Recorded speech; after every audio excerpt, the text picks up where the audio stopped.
Week 4 brought the Colts their first loss of the 2025 season, but yet I feel better about this team now than I have this entire season.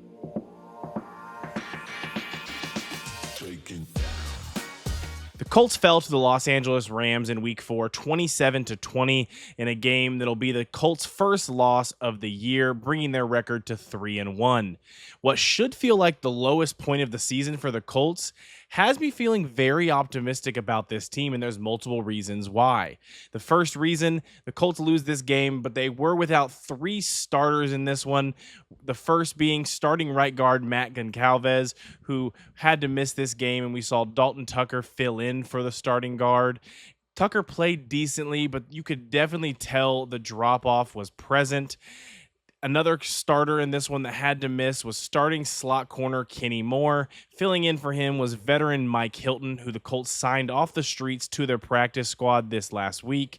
Hilton got elevated to the active roster for game day. He had a big play on the day, forcing a fumble against the Rams, but you could tell there was a noticeable drop-off in terms of coverage from what we've seen from Kenny Moore these first 3 weeks to Hilton on the field today.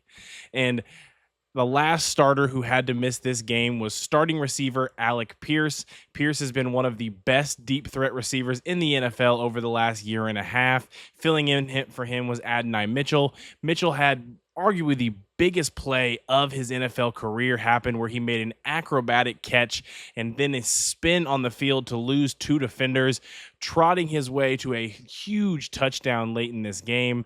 Unfortunately, he would fumble this ball through the end zone at the inch line, and it would be a touchback and Rams ball instead of 7 points for the Colts, which they ended up losing by 7. Later on in this game, another big play that happens because of Adonai Mitchell. A hold by Mitchell negates a long touchdown run for Taylor late in this game that would have given the Colts a 27-20 lead over the Rams before giving the Rams back possession. Instead, the Colts end up falling in this one, and there's a lot of reasons that you can really point to that this team shot themselves in the foot throughout this game. Good teams have these type of games throughout the year. The Rams, who the Colts lost to in week 4, probably feel this way about their week 3 loss to the Philadelphia Eagles, a game where they lost that game more than the Eagles won it. I think that's how the Colts feel leaving week 4. This was a game they had in their possession and simply fumbled it away, for lack of a better words. I think this game is going to do a lot for the Colts going forward. I think we learned a lot about who this team was, and we learned that this team is real, and what we saw the first 3 weeks is sustainable in terms of offense.